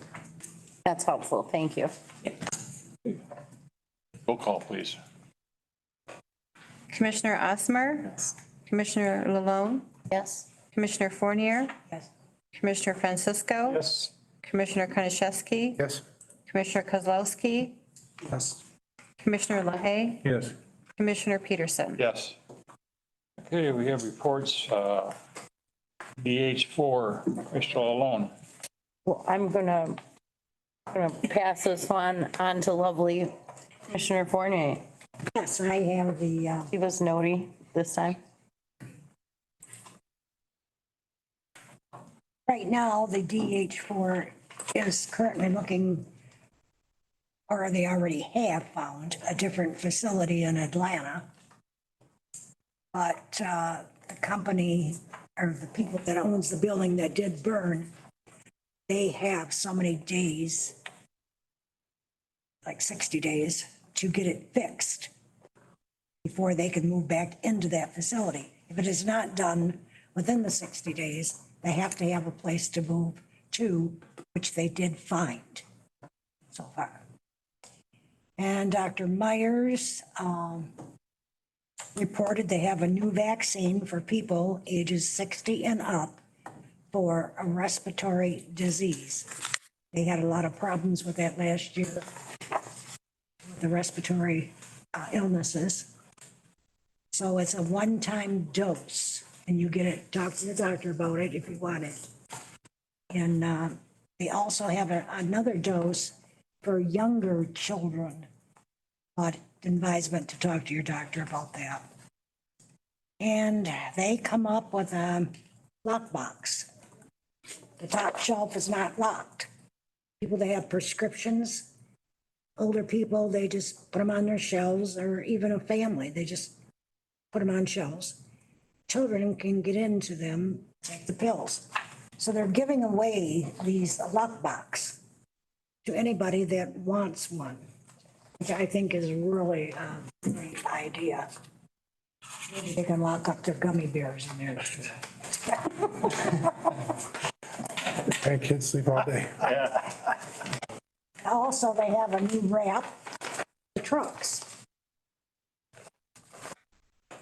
advertise, lock it up, which is really neat. So I wish the news could have been here. They could have put it in the paper so people know that you can get a free lock it up box at your district health board department here in Alpena. And that's about it. That's Other it? than bills. Thank you. Fair board. So, as we all know, the fair just took place, and with the 4-H kids and stuff, I actually spent a lot of time there that week. And to me, it seemed like it went really well. I heard a few complaints from the fair board that we sorted out and kind of worked through, nothing major.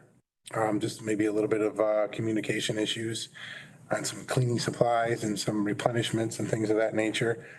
But all in all, I think it went really well. I think we had a really good fair. I think attendance was up. The midget wrestling brought a much larger crowd than I anticipated. Micro Wrestling. There you go. Brought a large crowd. And Saturday's truck pull event that I was there most of the day, and the grandstands were full from 10 in the morning till midnight. So that was nice to see. A lot of comments were made to me in this new role about how nice the fairgrounds looked and the new projects and things and the improvements that were made to the barns by Wes and their crew. So I think it went really well. I'll let you know if any other feedback comes from the next fair board meeting.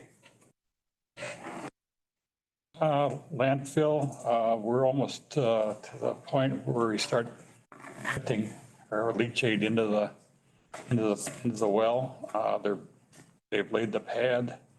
They're dropping the building down, and I foresee probably by September, early October, we will be pumping the leachate into the injection well.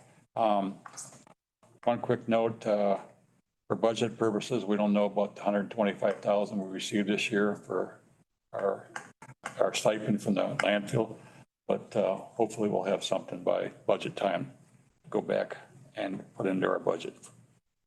So that's all I have for there. Do you have anything? Nothing further. Yeah. Northeast Michigan County Association. Bishop Owner Konishevsky. So there was a little bit of confusion last time at our board meeting. I went to the meeting just before our last full board meeting, and I'll give these out to whoever wants them. There's some discussions about the opioid settlement planning and where the money is going, some suggestions and what some other counties are doing.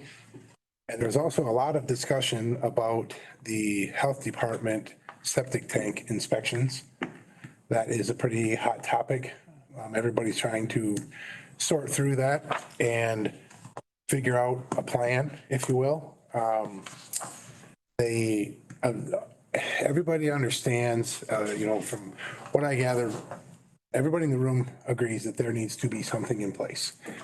The concerning areas are near bodies of water where, 10 feet from Beaver Lake, someone has had a septic tank for 35 or 40 years.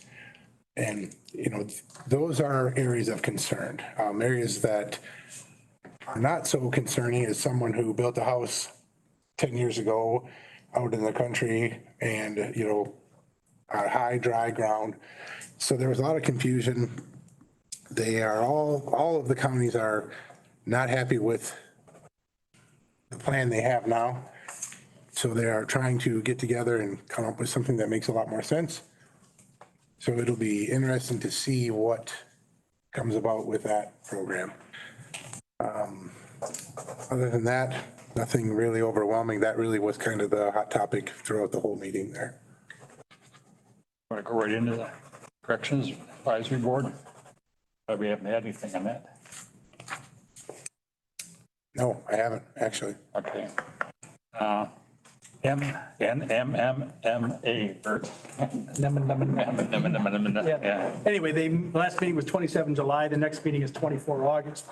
At the last meeting, the company RSS gave a layout of the MRF, which is the the new recycling facility and a couple of potential options for future expansion and to be able to identify how to make it even more, to increase capacity and make it more efficient. One of the biggest topics of discussion was recycle bins, not so much the location, but making sure that they get emptied, because apparently a number of constituents are complaining that they go there to recycle their plastics and cardboard and they're full. And as a result, in some cases, people are just leaving the stuff laying around. And also, there's a lot of trash being left by the dumpsters that's non-recyclable, or it's compromised recycling materials mixed, i.e. cardboard mixed with regular trash. And then the recycling center has to try to sort that out and trying to figure out what's recoverable. A couple of solutions are, one, to put signs on the bins saying we have cameras that are monitoring this to help defray any future littering, if you will, and putting the signs and then actually installing cameras. Of course, one of the discussion is, well, how do we prosecute if that's the case? But again, a lot of discussion on that. So no decision yet on how to do that. Second thing is they now have an employee policy handbook, and it's being revised. Gary Steffen is leading the charge on that. It should be done here in the next couple of months. Nothing further on the last NMMA meetings. I'll just add comment that the recycling bin in my neighborhood was removed from Babalu and placed at the Wilson School because it was more of a trash dumpster, unfortunately. Yep. So hopefully that is something that we can remedy. Yeah, they're coming up with some potential solutions, but nothing really at this time. Hopefully we can come up with something, because that is obviously a cost to us, having to pay the folks to sort through all that. Yep, exactly. And obviously, Mr. Musso and Mr. Mishley, they're doing what they can, with the few people they've got. And in fact, they're looking for a driver because they have to increase their ability to empty those dumpsters, which again, is part of the issue, so. NEMCOG. So the last meeting, on the 17th, I was not able to attend. So the county was not represented at NEMCOG. But just to give you an idea, there was very little action going on. There's a planning and zoning project for Wilson Township that's ongoing right now for them to update their zoning ordinance. NEMCOG's doing that. The Alpena Township Master Plan is a project they're working on. Sandburg Township, I believe, $220,000 grant. They're working on the Brownfield Development Grant. I think they're working on that for Sandburg Township in Commissioner Kozlowski's district. And the NEMCOG is working with the Department of Military and Veterans Affairs on the J-list, the joint land use study between Camp Grayling, CRTC, and the local communities. They should have something coming up here in the very near future. Again, my apologies for not being able to attend. And the next meeting is 17 August. Correction, the last meeting was 17 August. I was going to say 17 August, I think we're in there. I'm in a Groundhog Day event apparently, so, but anyway, I'll be at the next meeting. Okay, thank you. Parks and Recreation, Bill? The parks have all been doing well this summer. They're up ahead of last year. The petting zoo at Long Lake Park has been removed because of zoning violation. And the total assets of the Parks and Recreation Fund is $622,969.63, and the liability is $152,196.41. So a fund balance of $396,263.69 as of 8/31/2003. Any questions for Bill? Road Commission, Bill? The Road Commission is doing what road commissions do, fixing roads and stuff, and they've been they had a big floor drain project in the garage that is completed, and the concrete is in place and curing, and I think it's ready to go now. They had Maple Lane, they had a big fill project there with topsoil and mulch. A lot of gravel maintenance, sign maintenance, inventory increased in the gravel and stone.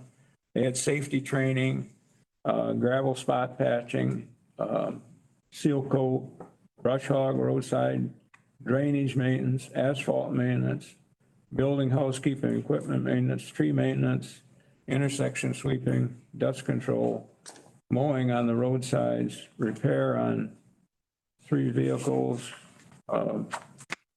And they did state trunk line maintenance and survey and design and engineering. They're working on the permanent plans for Airport Road, Hamilton Road, and Bagley Street. Spruce Road, that project is, I think that's either underway or finished by now. So things are going pretty good at the road commission. And I have a statistic here that I think would be interesting about the county. It's 568 square miles. It's 580 to 1,140 feet above sea level. It's 24 miles long north to south, and east to west varies 20.8 to 30.8 mile. So that gives you an idea what the road commission is at stake here. Sir, do you know, did they ever figure out that issue? What was that Beaver Lake where all those people were so concerned about with the dust on their road? No. Did they ever resolve They that? never resolved that. They, and I'm not sure that Have further discussion. what they're doing, what they were going to try to do with that is try and get a little more binder in the gravel they were using because it was throwing it off the road and it wasn't staying. So I think the superintendent there is trying to figure out how they can make the gravel so it'll stay in place longer. What they had now is just, it's thrown off the side and it's all dust and then it's building up on the side of the road. Oh, I That's see. what the big complaint was on that. Okay, thank you. Any further discussion on the extension of Third Street to Tamarack because of the Thunder Bay Junior High traffic? Nothing that I know of right now, but there's a meeting in a few days and then I'll bring that up at the meeting and see what's going on. But it's really the township is the one that has to get on board to get this going. It's, they have to have they have to okay it and they're going to have to fund part of it. Okay, I'll follow up with Supervisor Skibby then. Thanks. Just on that, Commissioner Francisco, so there was some looking into the issue of a countywide transportation study, which would be kind of a first step for funding. It would be about a $200,000 investment to have that study done. There were 2 grants that were written, each for $100,000 that would cover that. Unfortunately, MDOT turned NEMCOG down on the planning grant, but there is still a grant that is open through Safe Routes to School for $100,000, and that they were feeling fairly positive about. If that's the case and they receive that grant, then NEMCOG would probably be coming back to all of the constituent jurisdictions to look for a contribution towards that transportation study. Okay, thank you.